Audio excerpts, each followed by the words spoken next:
ओम शांति। 8 अप्रैल 2024 के ईश्वरीय महावाक्य। पहले एक नज़र मुरली के मुख्य पॉइंट पर। बाबा ने कहा, पिता दो होते हैं, लौकिक और पारलौकिक। पारलौकिक को परमपिता कहा जाता है, लौकिक को परमपिता कह नहीं सकते। जीते जी मरने को साइलेंस कहा जाता है। तुम जानते हो हमको अब शांति धाम घर में जाना है। कोई भी समय शरीर छूट जाए, इसलिए अब बाप जो पढ़ाते हैं वह अच्छी रीति पढ़ना है। वह सुप्रीम टीचर भी है, सद्गति दाता गुरु भी है, उनसे योग लगाना है। यह एक ही तीनों सर्विस करते हैं। बाप आकर भटकने से छुड़ा देते हैं। समझाया जाता है, ज्ञान है दिन, भक्ति है रात। रात को ही धक्का खाया जाता है। ज्ञान से दिन अर्थात सतयुग त्रेता, भक्ति माना रात द्वापर कलयुग। शिव बाबा कहते हैं, मुझे याद करो तो पाप विनाश होंगे। इसको योग अग्नि कहा जाता है। और फिर बाबा ने कहा, गुरु लोग किसको भी पावन कर न सके। पतित पावन नाम शिव बाबा का है, वह आते भी यहाँ है। जब सभी पूरे पतित बन जाते हैं ड्रामा प्लान अनुसार, तब बाप आते हैं। कितना बेहद का वर्षा है पवित्रता सुख शांति का। सतयुग को पूरा सुख धाम कहा जाता है। त्रेता है सेमी, क्योंकि दो कला कम हो जाती है। कला कम होने से रोशनी कम हो जाती है। चंद्रमा की भी कला कम होने से रोशनी कम हो जाती है। आखिरीन बाकी लकीर जाकर बचती है। इस समय तुम बागवान द्वारा कांटे से फूल बन रहे हो। कैसे बनते हो? याद के बल से। बाप को कहा जाता है सर्वशक्तिवान। और फिर लास्ट में बाबा ने कहा, माया याद में विघ्न डालती है, पढ़ाई में विघ्न नहीं डालनी। याद में ही विघ्न पड़ते हैं, घड़ी घड़ी माया भुला देती है। श्री कृष्ण को भी श्याम सुंदर कहते हैं। बाप उनके ही नाम का अर्थ समझाते हैं। स्वर्ग का फर्स्ट नंबर प्रिंस था। सुंदरता में नंबर 1 यह पास होता है। फिर पुनर्जन्म लेते लेते नीचे उतरते उतरते काले बन जाते हैं, तो नाम रखा है श्याम सुंदर। रचयिता और रचना के राज्य को जानना, जिनके लिए ऋषि मुनि भी नेति नेति करते गए हैं। अभी तुम बाप द्वारा सब कुछ जानते हो, अर्थात आस्तिक बनते हो। गायन भी है, पत्थर बुद्धि और पारस बुद्धि। पारस बुद्धि माना पारसनाथ। नेपाल में कहते हैं पारसनाथ का चित्र है। पारसपुरी का नाथ यह लक्ष्मी नारायण है। ऊंचे ते ऊंच है शिव बाबा। पूजा भी करनी चाहिए एक शिव बाबा की, और देवताओं की ब्राह्मणों की पूजा हो नहीं सकती। बाप कहते हैं, इन आँखों से तुम जो कुछ भी देखते हो उससे वैराग। यह तो सब खत्म हो जाना है। नया मकान बनाते हैं तो फिर पुराने में वैराग्य हो जाता है। हर एक आत्मा जैसे जैसे कर्म करती है ऐसे ऐसे जन्म लेती है। साहूकार गरीब बनते हैं, कर्म है ना। और अब सुनते हैं महावाक्यों को विस्तार से। मुरली का सार है, मीठे बच्चे, इन आँखों से जो कुछ देखते हो यह सब खत्म हो जाना है।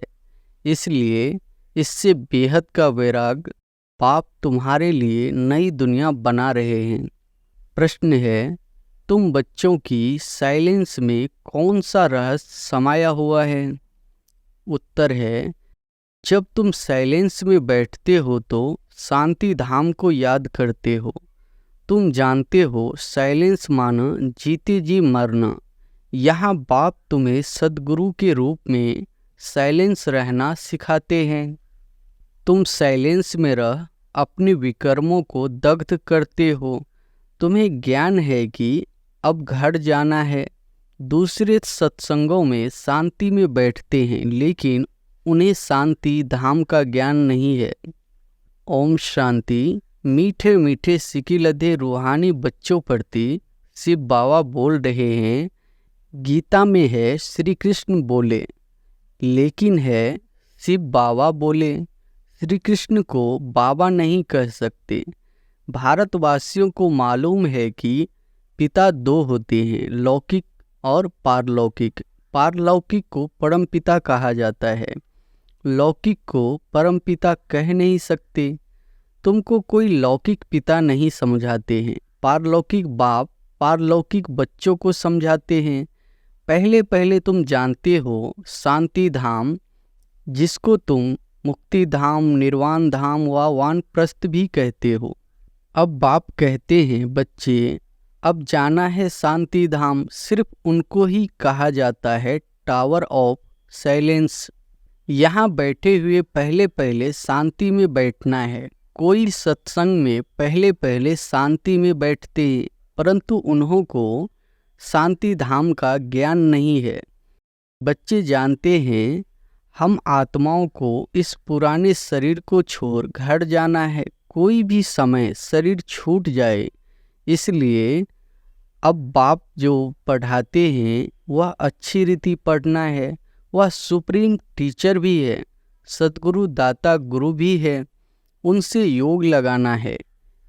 यह एक ही तीनों सर्विस करते हैं, ऐसे और कोई एक तीनों ही सर्विस नहीं कर सकते। यह एक बाप साइलेंस भी सिखाते हैं। जीते जी मरने को साइलेंस कहा जाता है। तुम जानते हो हमको अब शांति धाम घर में जाना है। जब तक पवित्र आत्माएं नहीं बनी है तब तक वापस घर कोई जा न सके। जाना तो सबको है, इसलिए पाप कर्मों की पिछाड़ी में सजाएं मिलती है, फिर भी पद भी भ्रष्ट हो जाता है। मानी और मोचरा भी खाना पड़ता है, क्योंकि माया से हारते हैं। पाप आते ही है माया पर जीत पहनाने, परंतु गफलत से बाप को याद नहीं करते। यहाँ तो एक बाप को ही याद करना है। भक्ति मार्ग में भी बहुत भटकते हैं, जिसको माथा टेकते उनको जानते नहीं। बाप आकर भटकने से छुड़ा देते हैं। समझाया जाता है ज्ञान है दिन, भक्ति है रात। रात को ही धक्का खाया जाता है। ज्ञान से दिन अर्थात सतयुग त्रेता, भक्ति माना रात द्वापर कलयुग। यह है सारी ड्रामा की ड्यूरेशन। आधा समय दिन, आधा समय रात।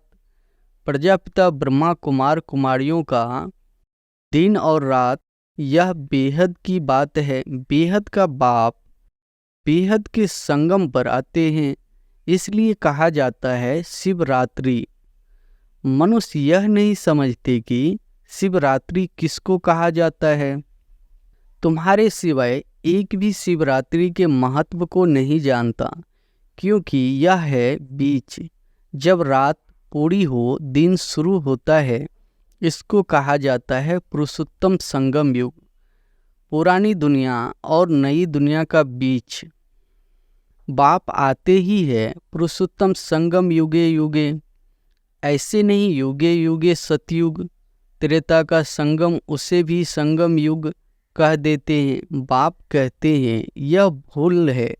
शिव बाबा कहते हैं मुझे याद करो तो पाप विनाश होंगे। इसको योग अग्नि कहा जाता है। तुम सब ब्राह्मण हो, योग सिखाते हो पवित्र होने के लिए। वे ब्राह्मण लोग काम चिता पर चढ़ाते हैं। उन ब्राह्मणों और तुम ब्राह्मणों में रात दिन का फर्क है। वह है कुख वंशावली, तुम हो मुख वंशावली। हर एक बात अच्छी रीति समझाने की है। यूं तो कोई भी आते हैं उसको समझाया जाता है बेहद के बाप को याद करो तो विकर्म विनाश होंगे और बेहद के बाप का वर्षा मिलेगा। फिर जितना जितना दैवी गुण धारण करेंगे और कराएंगे उतना ऊंच पद पाएंगे।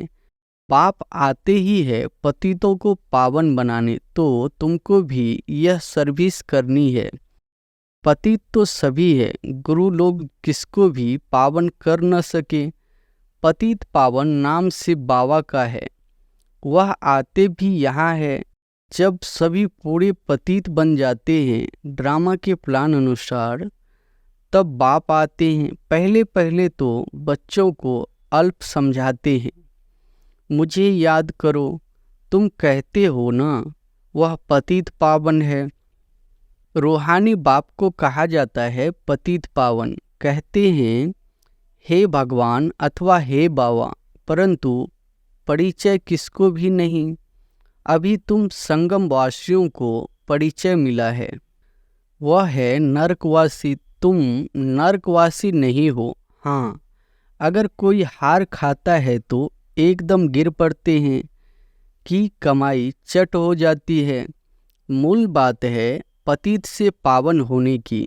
यह है ही विशेष दुनिया, वह है वाइसलेस दुनिया, नई दुनिया जहाँ देवताएं राज करते हैं। अभी तुम बच्चों को मालूम पड़ा है, पहले पहले देवता ही सबसे जास्ती जन्म लेते हैं। उसमें भी जो पहले पहले सूर्यवंशी है वह पहले आते हैं। 21 पीढ़ी वर्षा पाते हैं। कितना बेहद का वर्षा है, पवित्रता, सुख, शांति का। सतयुग को पूरा सुखधाम कहा जाता है। त्रेता है सेमी, क्योंकि 2 कला कम हो जाती है। कला कम होने से रोशनी कम हो जाती है। चंद्रमा का भी कला कम होने से रोशनी कम हो जाती है। आखिरीन बाकी लकीर जाकर बचती है। नील नहीं होता है, तुम्हारा भी ऐसे है। नील नहीं होते, इसको कहा जाता है आटे में नमक। बाप आत्माओं को बैठ समझाते हैं। यह है आत्माओं और परमात्मा का मेला। यह बुद्धि से काम लिया जाता है। परमात्मा कब आते हैं? जब बहुत आत्माएं अथवा बहुत मनुष्य हो जाते हैं तब परमात्मा मेले में आते हैं। आत्माओं और परमात्मा का मेला किस लिए लगता है? वह मेले तो मैले होने के लिए है। इस समय तुम बागवान द्वारा कांटे से फूल बन रहे हो। कैसे बनते हो? याद के बल से। बाप को कहा जाता है सर्वशक्तिवान। जैसे बाप सर्वशक्तिवान है, वैसे रावण भी कम सर्वशक्तिवान नहीं है। बाप खुद ही कहते हैं माया बड़ी बलवान है, दुरुस्त है। कहते हैं बाबा हम आपको याद करते हैं, माया हमारी याद को भुला देती है। 1-2 के दुश्मन हुए ना, बाप आकर माया पर जीत पहनाते हैं। माया फिर हरा देती है। देवताओं और असुरों की युद्ध दिखाई है, परंतु ऐसे कोई है नहीं। युद्ध तो एक है। तुम बाप को याद करने से देवता बनते हो। माया याद में विघ्न डालती है, पढ़ाई में विघ्न नहीं डालती। याद में ही विघ्न पड़ते हैं। घड़ी घड़ी माया भुला देती है। देह अभिमानी बनाने से माया का थप्पड़ लग जाता है। कामी हो जाते हैं। उनके लिए बहुत करे अक्षर कहे जाते हैं। यह है ही रावण राज्य। यहाँ भी समझाया जाता है पावन बनो, फिर भी बनते नहीं। बाप कहते हैं बच्चे विकार में मत जाओ, काला मुंह मत करो। फिर भी लिखते हैं बाबा माया ने हार खिला दी, अर्थात काला मुंह कर बैठे। गोरा और सांबरा है ना, विकारी काले और निर्विकारी गोरे होते हैं। श्याम सुंदर का भी अर्थ सिवाय तुम्हारे दुनिया में कोई नहीं जानते। श्री कृष्ण को भी श्याम सुंदर कहते हैं। बाप उनके ही नाम का अर्थ समझाते हैं। स्वयं का पार्ट नंबर प्रिंस था। सुंदरता में नंबर 1 यह पास होता है। फिर पुनर्जन्म लेते लेते नीचे उतरते उतरते काले बन जाते हैं, तो नाम रखा है श्याम सुंदर। यह अर्थ भी बाप समझाते हैं। शिव बाबा तो है ही एवर सुंदर। वह आकर तुम बच्चों को सुंदर बनाते हैं। पतित काले, पावन सुंदर होते हैं। नेचुरली ब्यूटी हो रहती है। तुम बच्चे आए हो कि हम स्वर्ग का मालिक बने। गायन भी है शिव भगवान वाच। माताएं स्वर्ग का द्वार खोलती है, इसलिए वंदे मातरम गाया जाता है। वंदे मातरम तो अंडरस्टूड पिता भी है। बाप आत्माओं की महिमा को बढ़ाते हैं। पहले लक्ष्मी पीछे नारायण, यहाँ फिर पहले मिस्टर पीछे मिसेज। ड्रामा का राज ऐसा बना हुआ है। बाप रचयिता पहले अपना परिचय देते हैं। एक है हद का लौकिक बाप, दूसरा है बेहद का पारलौकिक बाप। बेहद के बाप को याद करते हैं क्योंकि उनसे बेहद का वर्षा मिलता है। हद का वर्षा मिलते हुए भी बेहद के बाप को याद करते हैं। बाबा आप आएंगे तो हम और संग तोर एक आपसे ही जोड़ेंगे। यह किसने कहा? आत्मा ने। आत्मा ही इन ऑर्गन्स द्वारा पाठ बजाती है। हर एक आत्मा जैसे जैसे कर्म करती है ऐसे ऐसे जन्म लेती है। साहूकार गरीब बनते हैं, कर्म है ना। यह लक्ष्मी नारायण विश्व के मालिक है। इन्होंने क्या किया यह तो तुम जानते हो और तुम ही समझा सकते हो। बाप कहते हैं इन आँखों से तुम जो कुछ भी देखते हो उससे वैराग्य, यह तो सब खत्म हो जाना है। नया मकान बनते हैं तो फिर पुराने से वैराग्य हो जाता है। बच्चे कहेंगे बाबा ने नया मकान बनाया है, हम उसमें जाएंगे। यह पुराना मकान तो टूट फूट जाएगा। यह है बेहद की बात। बच्चे जानते हैं बाप आया हुआ है स्वर्ग की स्थापना करने। यह पुरानी छीछी दुनिया है। तुम बच्चे अभी त्रिमूर्ति शिव के आगे बैठे हो, तुम विजय पहनते हो। वास्तव में तुम्हारा यह त्रिमूर्ति कोट ऑफ आर्म्स है। तुम ब्राह्मणों का यह कुल सबसे ऊंचा है, चोटी है। यह राजाई स्थापन हो रही है। इस कोट ऑफ आर्म्स को तुम ब्राह्मण ही जानते हो। शिव बाबा हमको ब्रह्मा द्वारा पढ़ाते हैं देवी देवता बनाने के लिए। विनाश तो होना ही है। दुनिया तमो प्रधान बनती है तो नेचुरली कैलेमिटीज भी मदद करती है। बुद्धि से कितनी साइंस निकालते रहते हैं, पेट से कोई मुसल नहीं निकलते हैं। यह साइंस निकली है जिससे सारे कुल को खत्म कर देते हैं। बच्चों को समझाया है ऊंचते ऊंच है शिव बाबा, पूजा भी करनी चाहिए एक शिव बाबा की और देवताओं की।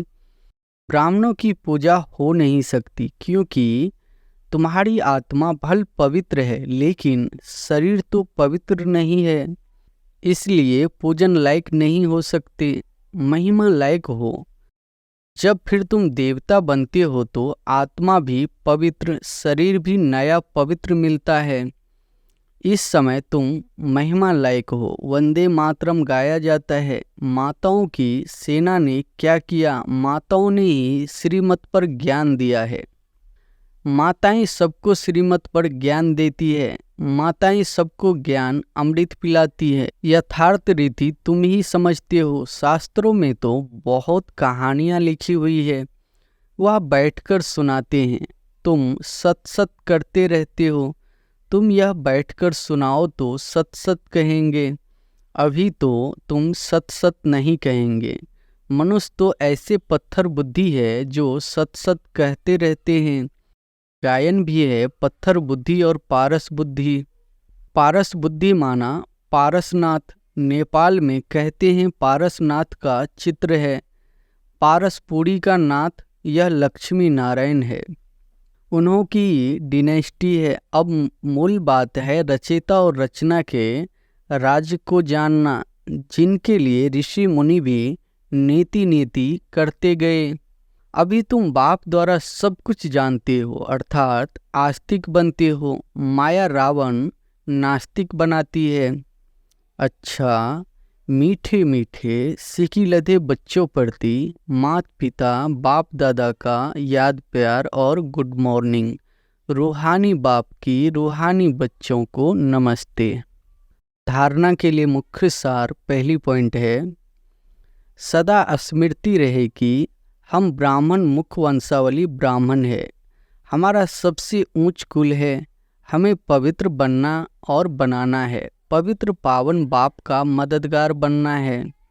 दूसरी पॉइंट है, याद में कभी गफलत नहीं करना है। देह अभिमान के कारण ही माया याद में विघ्न डालती है, इसलिए पहले देह अभिमान को छोड़ना है। योग अग्नि द्वारा पाप नाश करना है। वरदान है, साधनों की प्रवृत्ति में रहते कमल फूल समान न्यारे और प्यारे रहने वाले बेहद के वैरागी भव। साधनों की वृत्ति में रहते कमल फूल समान न्यारे और प्यारे रहने वाले बेहद के वैरागी भव। साधन मिले हैं तो उन्हें बड़े दिल से यूज करो। यह साधन है ही आपके लिए, लेकिन साधना को मर्ज नहीं करो, पूरा बैलेंस हो।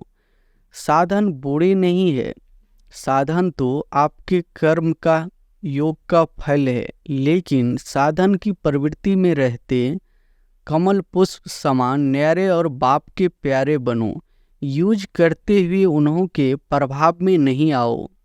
साधनों में बेहद की वैराग वृत्ति मर्ज न हो। पहले स्वयं में इसे इमर्ज करो, फिर विश्व में वायुमंडल फैलाओ।